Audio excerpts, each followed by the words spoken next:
Please sir, just some crumbs from your plate, the girl in the wheelchair begged. Billionaire Richard Blackwood looked down in disgust. Get away from me, he snarled. He had no idea this starving girl was the daughter of the man he'd killed through corporate negligence. Before watching full story, comment below from where you watching. Also like and subscribe for more stories. Please sir, just some crumbs from your plate, the girl in the wheelchair whispered, her thin hand reaching up toward the billionaire's table. I haven't eaten in 2 days. Richard Blackwood looked down in disgust at the dirty girl blocking his path to the restaurant exit. She was maybe 16 with matted brown hair and clothes that had seen better days. Her wheelchair was old and rusty, clearly secondhand. Get away from me, Richard snarled, pushing his chair back. Security. The girl's eyes filled with tears as 2 security guards approached. Please, I'm not asking for money. Just the bread you didn't eat. I'm so hungry. Remove this beggar from my sight, Richard commanded coldly. I don't want to see her near this restaurant again. As the guards grabbed her wheelchair, the girl began to cry. Not the loud sobs of a tantrum, but the quiet, desperate tears of someone who had given up hope.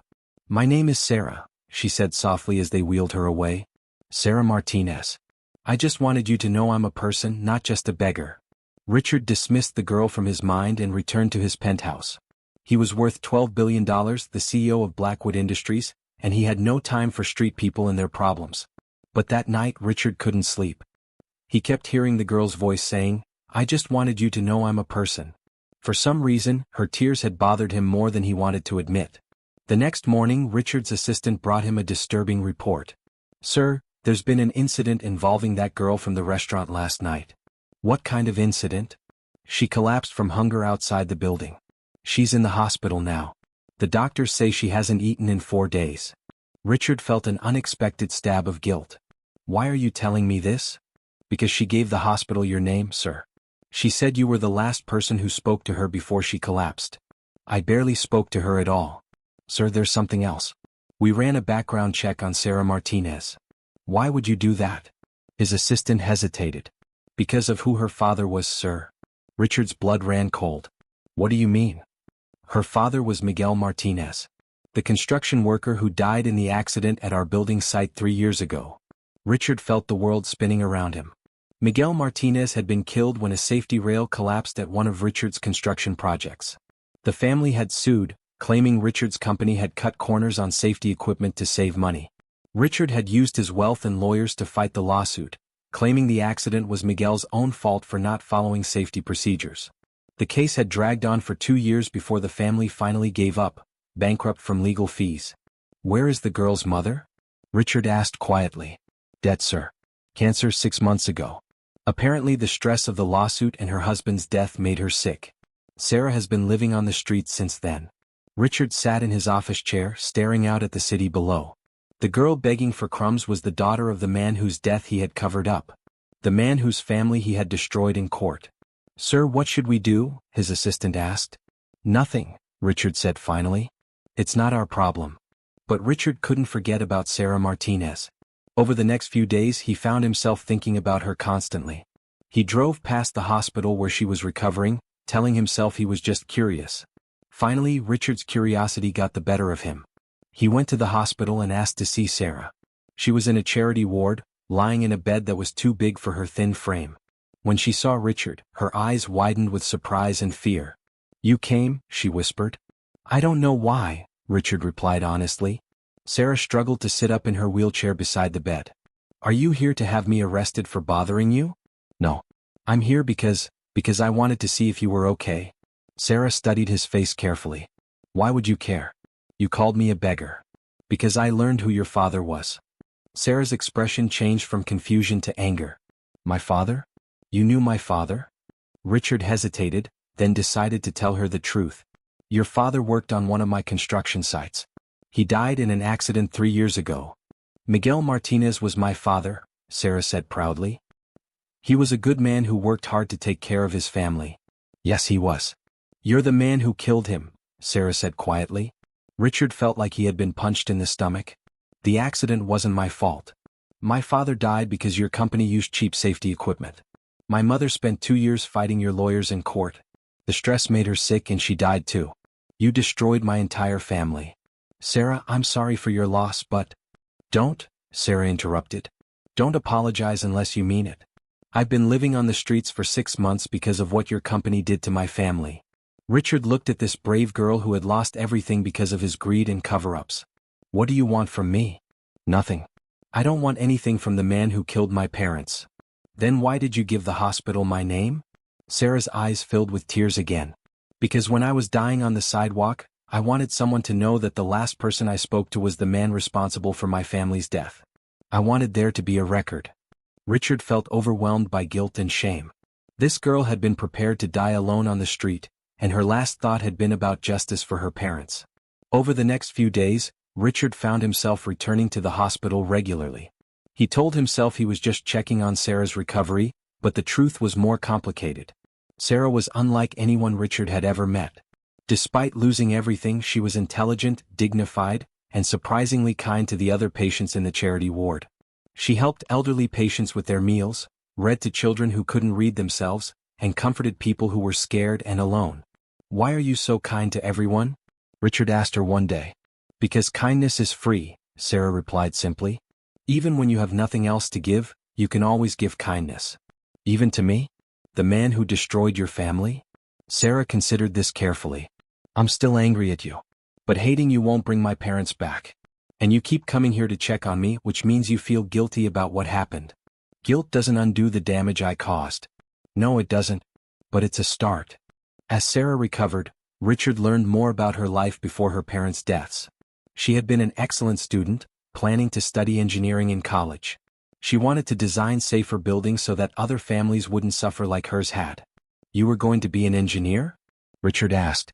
I was going to be the best engineer in the country. I was going to make sure that every building was safe for the people who worked in them. What about now? Sarah gestured to her wheelchair and her hospital bed. Now I'm a homeless girl with no family and no future. Dreams are a luxury I can't afford anymore. That night, Richard made a decision that would change both their lives.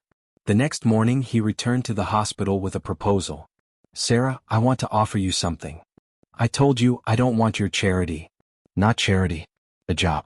I want to hire you as a safety consultant for my construction company. Sarah stared at him in shock. Are you serious?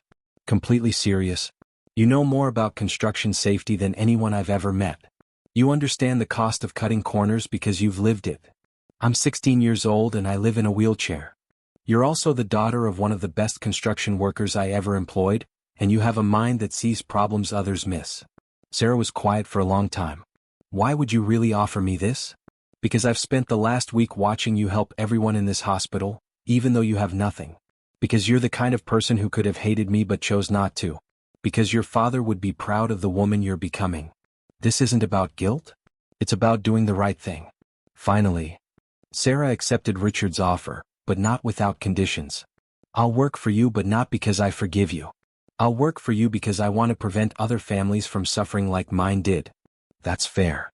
And I want you to publicly admit that my father's death was caused by your company's negligence. Richard hesitated. Such an admission could cost him millions in lawsuits from other families. Sarah, that could destroy my company. My father's death destroyed my family. Seems like fair trade. Richard agreed to Sarah's terms. The public admission was front-page news and triggered dozens of lawsuits from other construction accident victims. Richard's company lost hundreds of millions of dollars in settlements and penalties. But something unexpected happened. Instead of destroying Richard's reputation, his honesty and his partnership with Sarah made him a hero to working families. Billionaire CEO hires victim's daughter to revolutionize construction safety, read the headlines. Sarah threw herself into her new job with passion and intelligence that amazed everyone. She redesigned safety protocols, invented new protective equipment, and created training programs that reduced accidents by 90%. You're remarkable, Richard told her after her first year on the job. I'm just doing what my father would have done if he had lived, Sarah replied. Sarah, I need to tell you something. This started as guilt, but it's become something more. You've made me a better person. I didn't do anything special. I just showed you what happens when you put people before profits. As Sarah's 18th birthday approached, Richard had another surprise for her. I'm giving you half of my company, he announced. Sarah nearly fell out of her wheelchair. What? You've earned it. But more than that, I want to make sure that when I'm gone, this company will always put worker safety first. I can't think of anyone I trust more than you. Richard, I can't accept that much. Yes, you can. You've turned this company into something your father would be proud of. It's time you had the power to make sure it stays that way. On her 18th birthday, Sarah became the youngest billionaire in history and the co-owner of Blackwood Martinez Industries. At the celebration dinner, Sarah gave a speech that moved everyone to tears. 3 years ago, my father died because a billionaire put profits before people. 1 year ago, I was begging that same billionaire for crumbs outside a restaurant. Today, I'm a billionaire myself, with the power to make sure no other family suffers like mine did. She looked at Richard, who was wiping tears from his eyes. People ask me if I've forgiven Richard Blackwood for what happened to my family. The truth is, forgiveness isn't something you give to someone else. It's something you give to yourself. I forgave Richard not because he deserved it, but because I deserved to be free from anger and hatred. But forgiveness doesn't mean forgetting. Every safety protocol we implement, every life we save, every family we protect. That's how we honor the memory of my father and all the other workers who died because someone decided their lives were worth less than profit.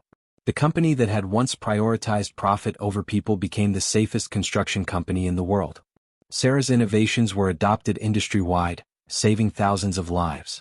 5 years after their first meeting, Richard and Sarah stood together at the dedication of the Miguel Martinez Memorial Safety Center, a training facility that taught construction safety to workers around the world. Your father would be proud, Richard told Sarah. I think he would be proud of both of us, Sarah replied. You learned that true wealth isn't measured in money, but in the lives you improve. I learned that the best revenge isn't destroying your enemies, it's proving them wrong by being better than they ever imagined you could be. Sarah looked at the memorial statue of her father, a proud construction worker holding a hard hat. I used to dream of revenge against the man who killed my parents. But life gave me something better than revenge. It gave me the power to make sure their deaths meant something, and to turn the man responsible into someone who spends his life protecting other families. As visitors toured the safety center, learning techniques that would save their lives, Sarah realized that her tears outside that restaurant had indeed unleashed a miracle. Not the miracle of instant wealth or magical healing, but the miracle of transformation, the ability to turn tragedy into triumph, hatred into healing, and the power of one person's courage to change an entire industry. The poor girl in the wheelchair who had begged for crumbs had become the woman who fed hope to thousands of families, proving that sometimes the greatest victories come not from destroying your enemies, but from helping them become the people they were always meant to be.